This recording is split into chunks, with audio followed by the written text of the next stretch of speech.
안녕하세요. 여러분의 눈을 먼저 생각하는 곳 닥터 유의 아이유의 유형곤입니다. 백내장 수술을 앞두고 어떤 렌즈를 골라야 하지? 수술하면 정말 안경을 완전히 벗을 수 있을까? 걱정이나 고민이 많으실 텐데요. 환자분들이 진료실에서 저에게 가장 많이 물어보시는 핵심 질문 3가지로 그 궁금증을 완벽하게 풀어드리겠습니다. 원장님, 백내장 수술 때 넣는 인공수정체는 무슨 역할을 하나요? 정말 일상생활에서 안경을 완전히 벗을 수 있나요? 우선 그 백내장 수술할 때 인공수정체가 어떤 건지 좀 이해하실 필요가 있으시겠죠. 제가 눈을 가져왔고요. 눈을 이렇게 보시면은 빛이 검은 동자 또 동공을 통해서 이 수정체에서 굴절이 됩니다. 이게 이제 카메라 렌즈인데요. 이걸 우리가 수정체라고 하죠. 그리고 이 안에 그 유리체가 있고, 그래서 수정체에서 굴절된 빛이 이 뒤에 있는 그 망막에 맺히게 되면서 우리가 시신경을 통해 또 시각 중추로 그 신호가 전달이 돼서 보게 되는 것입니다. 그래서 백내장 수술은 이 수정체가 노랗게 또 하얗게 이렇게 뿌옇게 변하게 되는 거고, 그 뿌연 이 눈 속의 이 수정체 단백질을 제거하는 것이 이제 백내장 수술이라고 할 수 있는데, 제거만 하면 이 본래의 수정체 역할을 하지 못하기 때문에 잘 보이지 않게 되죠. 그래서 이거 제거를 하고 이 안에 이제 수정체를 넣는데, 예전에는 단순히 그냥 볼록 렌즈 같은 거를 넣었다고 하면, 지금은 인공수정체를 통해서 우리가 굴절 이상도 교정할 뿐 아니라 또 뭐 근시라든가 난시, 또 노안 이런 것도 같이 교정을 할 수가 있는 것입니다. 백내장 수술하게 되면은 일상생활에서 안경을 벗고 이제 생활하실 수가 있습니다 라고 말하는데, 그 의미는 우리가 일상생활이라고 하면 어느 정도 먼 거리, 또 어느 정도 중간 거리, 또 뭐 식사를 할 때라든가 누가 대화를 할 때 이런 게 이제 중간 거리겠죠. 그리고 어느 쪽 핸드폰에 이제 글씨를 본다든가 이런 그 스크립트에 이제 글을 보는 거, 이제 이런 거가 어느 정도는 맨눈으로 가능하다는 것이죠.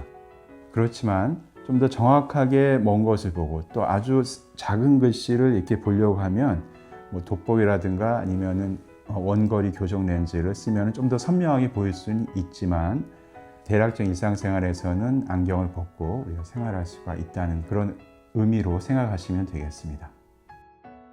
인공수정체 렌즈 종류가 너무 많은 것 같아요. 다초점과 심도초점 렌즈는 뭐가 다른가요?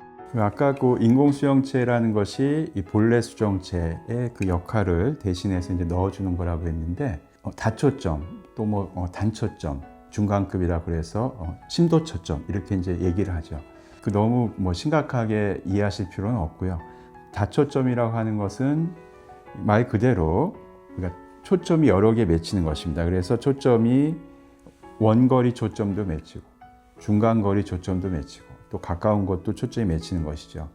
그렇지만 이렇게 초점이 쪼개져서 맺히다 보니까 빛이 좀 어둡게 들어갈 수가 있어요. 그래서 원래 좀 밤눈이 어둡거나 원래 망막이 심각하게 좀 안 좋으신 경우에는 이러한 그 다초점을 하면은 오히려 더 어둡게 보이고 뭔가 빛이 이렇게 옆에서 들어온 듯하게 보이고 이제 이런 것을 느낄 수가 있겠습니다. 그래서 일반적으로 이제 다초점을 할 때는 어느 정도 이제 아주 건강한, 우리가 대략적으로 이제 건강하다고 생각하는, 또 어떤 기능이 그렇게 훼손되지 않았다고 생각하는 그런 눈에서 우리가 다초점을 추천하게 됩니다.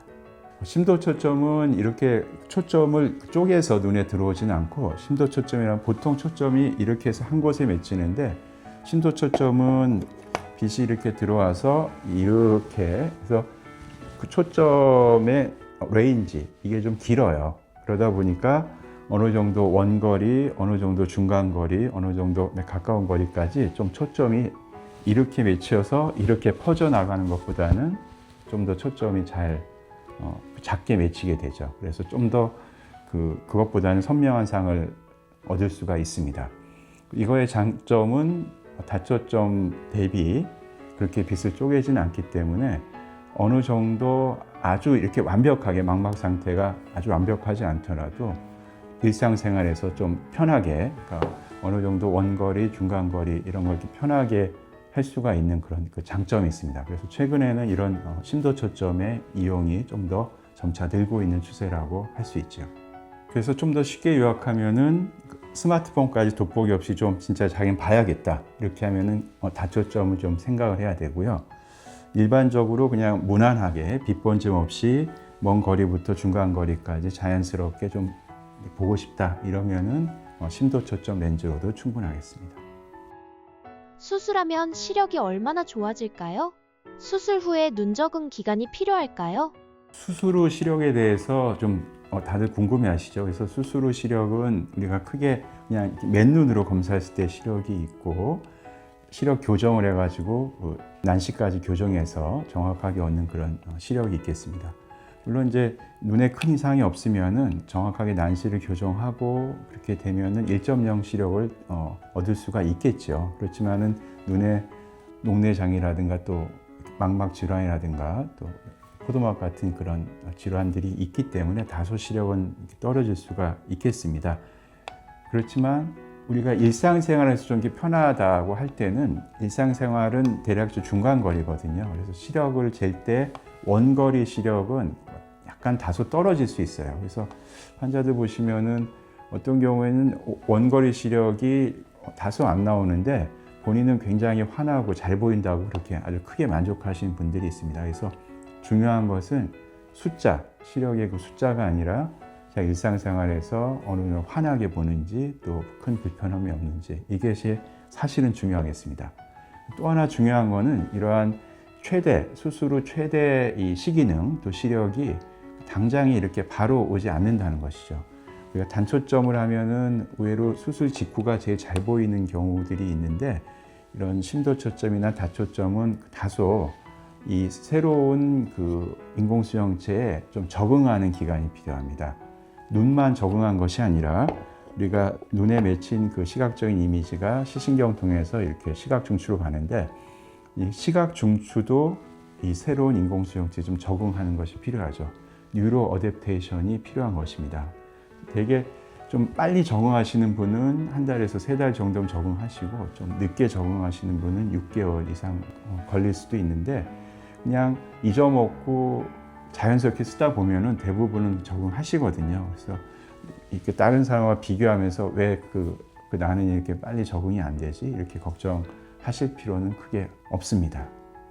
그리고 또 하나 중요한 것은 우리가 백내장 수술을 양안에 하는데요. 예를 들어서 한쪽을 단초점을 했다 또는 심도 초점을 했다 하더라도 반대편 눈은 또 눈 상태에 따라서 다초점이나 또 중간 초점을 할 수가 있습니다. 그리고 한쪽을 또 다초점을 했지만 또 반대편 눈은 뭔가 문제가 있어서 단초점을 해도 크게 문제가 없습니다. 또 하나는 한쪽 눈은 원거리, 중간거리를 했고 또 이쪽 눈은 좀 더 가까운 거리를 보고 싶기 때문에 중간거리, 가까운 거리로 약간의 그 초점을 달리하는 것도 또 그렇게 나쁘지 않습니다. 그래서 이런 다양한 옵션에 대해서 좀 더 생각해 보시고 또 의사가 그 환자한테 맞는 것을 잘 추천해서 진행한다면은 다소 처음 백내장 수술이 약간 다소 불만이 있더라도 두 개의 눈이 합산해서는 좀 더 좋은 결과가 있지 않을까 그렇게 생각합니다. 오늘도 시청해 주셔서 감사합니다.